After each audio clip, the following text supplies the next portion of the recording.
My son expected me to bail him out of jail, claiming, "You're my mom, it's your responsibility."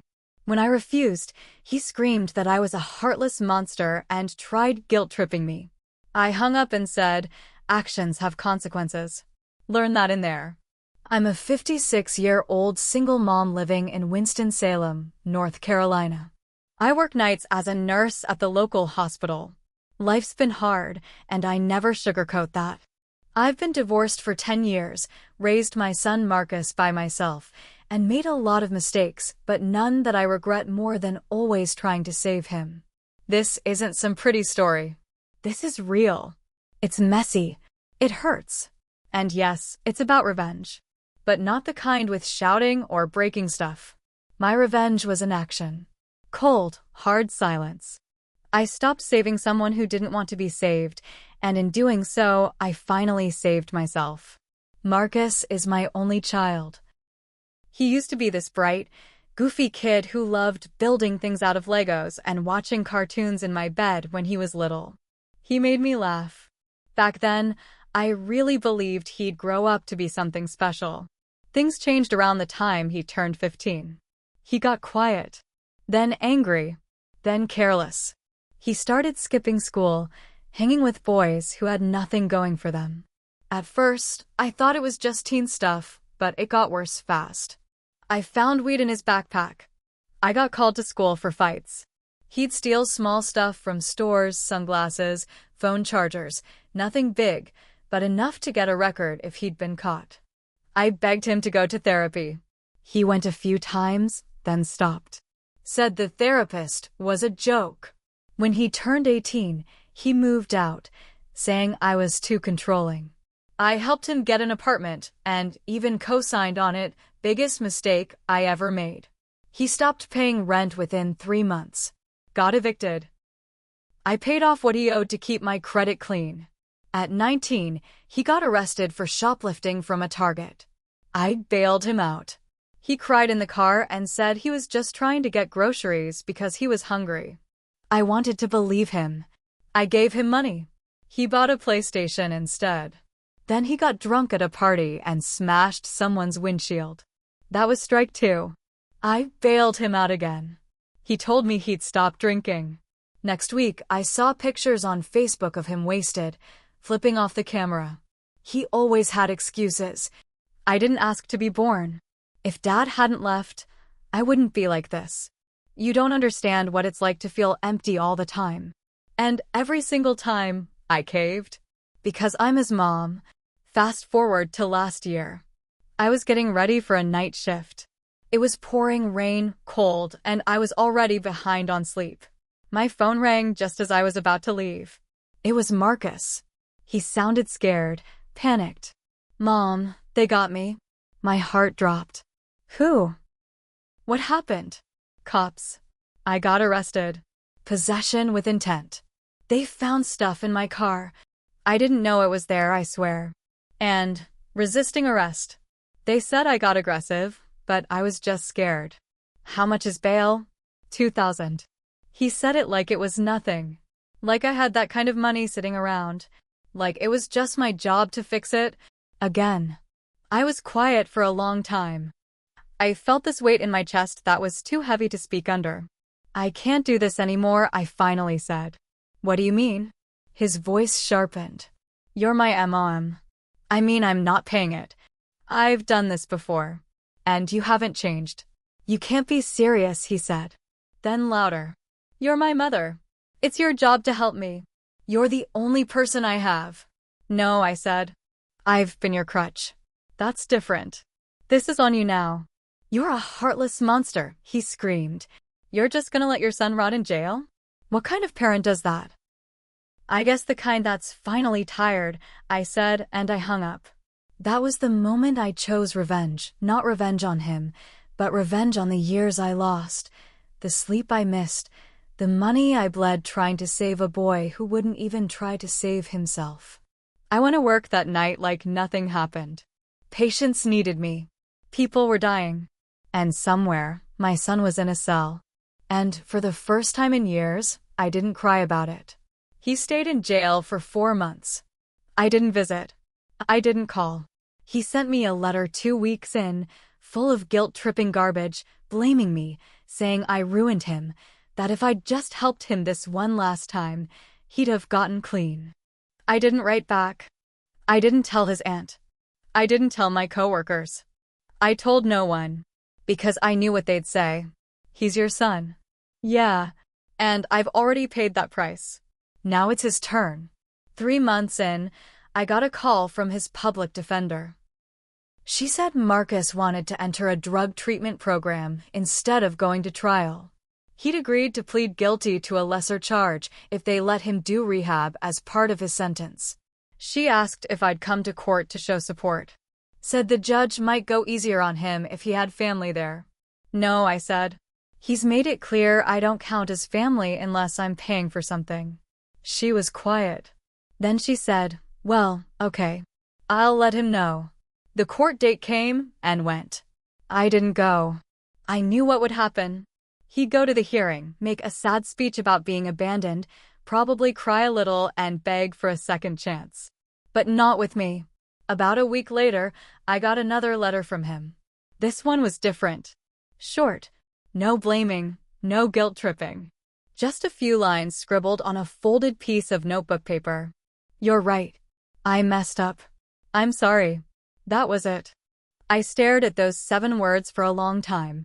My hand shook holding the paper, not because I was sad, but because for the first time, I didn't know if I should feel proud of him or just angry it took this long. He was moved to a rehab center about 40 miles away. Still under lock and key, but with group therapy, job training, the whole deal. Part of his plea deal required 6 months in the program, and if he finished it clean, he'd get probation instead of prison time. 2 months into rehab, my sister called me.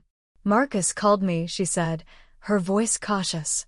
I hadn't told her anything. Didn't want the lectures. What did he say? Said he's sorry. Said he wants to talk to you. Asked if I'd convince you to call him. I'm not ready.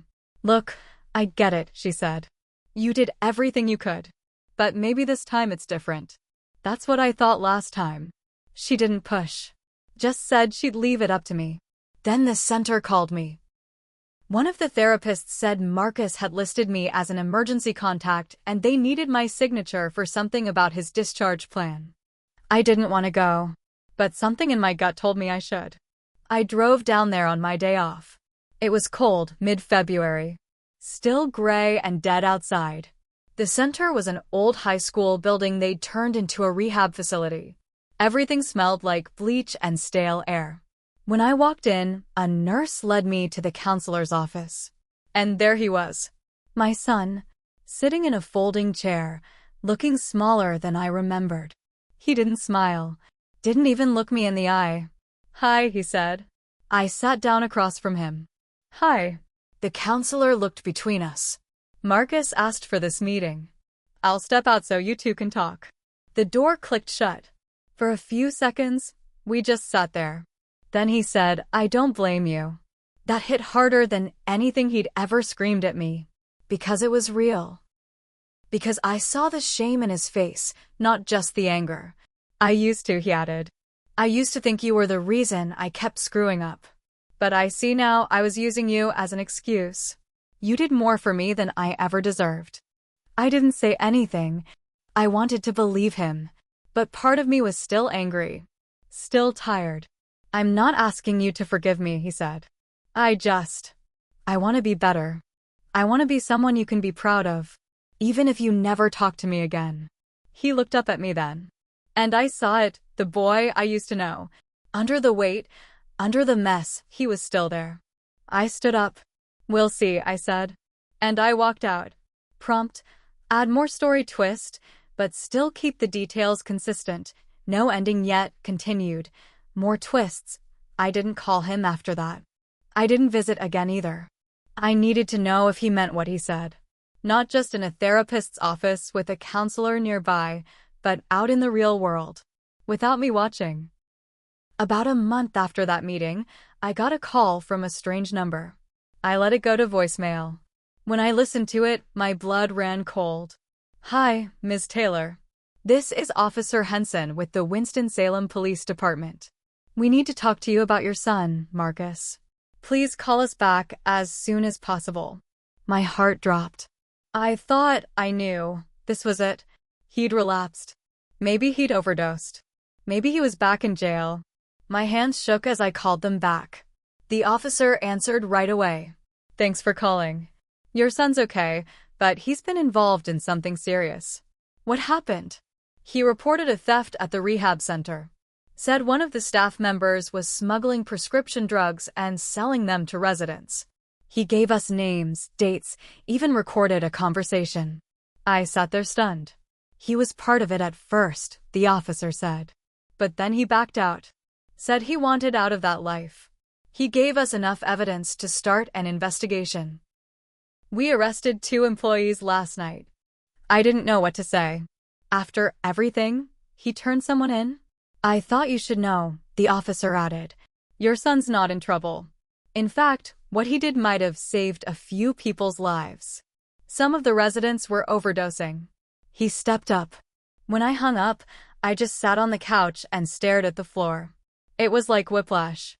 After years of lies, suddenly he was the one telling the truth when no one asked him to. A week later, I got a letter. His handwriting, but this time, the envelope wasn't addressed to Mom. It just said J. Taylor. Inside was a note. I know trust doesn't come back just because I did one good thing. I'm not asking for anything. I just wanted you to know I'm still trying. I'll keep trying whether you're watching or not. It floored me, because this wasn't manipulation. This wasn't a con. He didn't even ask me to write back. I didn't respond right away. I waited. I waited because I had to see how far he'd go without my help. 3 weeks later, another call. This time from the rehab center. Marcus completed the program. Early.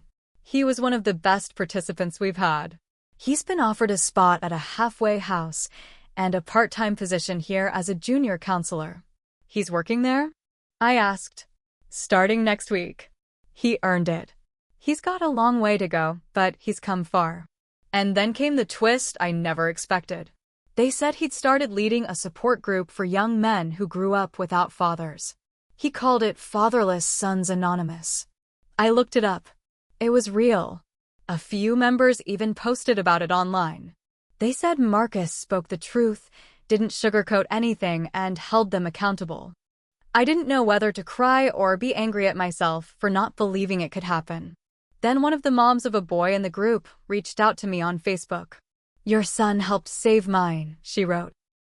I know you probably went through hell with him, but I want you to know, whatever you did worked. I stared at her message for a long time, because I hadn't done anything. That was the revenge. I had let him fall. I had walked away. I let him hit bottom and feel it, and somehow, from that pit, he started to crawl out. A few months later, he showed up at my door again. This time, I saw him coming through the window. No police. No bruises. No slouch in his step. He looked clean, tired, but steady. He didn't knock right away. Just stood there. Then finally, 2 soft knocks. I opened the door. We stood there in silence. I came to say something, he said. And then I'll leave if that's what you want. I nodded, arms crossed. I hated you, he said, voice low. For a long time. I hated you the day you left me in jail. I called you a monster. I wanted you to hurt the way I hurt. But now, I know I was the one who made you hurt for years. And I didn't care. I used you, and when you stopped letting me, I called you the bad guy. I said nothing. He kept going. You did the hardest thing a mother could do. You stopped saving me. And that's what saved me. He looked down, then pulled something out of his pocket. It was a folded piece of paper. A copy of his certificate of completion from the rehab center. Under it was a letter of employment. He was officially working full-time as a recovery coach. I wanted to show you this, he said. Not because I want praise, but because I owe it to you. To show you I'm not wasting what you did. Even if what you did was nothing. That hit deep. He turned to leave. Didn't ask to come in. didn't even ask to talk again. And that's when it happened. That's when I saw the real revenge, the full circle. Not against him, but against my own guilt. I called out to him. Wait. He turned around. I held the door open. Come inside. Just for a little. He did. We sat in the kitchen, quiet, drinking coffee like strangers trying to be family again. It wasn't warm. It wasn't happy. It was real. And that was enough. But revenge stories don't end with hugs. 2 months later, I got another letter. This one wasn't from him. It was from the halfway house. Marcus had relapsed. One of the young men he mentored overdosed and died. Marcus blamed himself. Said he should have seen the signs. He'd been clean almost a year, and in one night he broke. They found him passed out in a bathroom stall. Pills in his pocket. They kicked him out. I visited him at the hospital. First time in years I went to him, not away. He looked ashamed. I ruined everything, he said. I let that kid die. And I threw away everything I built. No, I said. You fell. Again. But this time you knew better. That's the difference. I can't do this again, he whispered. I don't know if I can come back from this one. And I said something that hurt us both. Then maybe you won't. Because this is what happens in real life. Not everyone gets a redemption arc. Not every addict stays clean. And not every parent gets closure. But I walked out of that hospital knowing one thing for sure. I didn't ruin my son. I let him live with the choices he made. That was the revenge. On him. On me. On all the years I tried to carry both of us. And maybe that's the most painful truth of all. Some kids don't grow up because they never have to. And some moms don't get peace until they stop trying to play God. I don't know if he'll make it this time. I haven't heard from him in weeks. But I do know this. I won't save him again. Because real love isn't rescuing someone over and over. Sometimes, real love is walking away. And never turning back.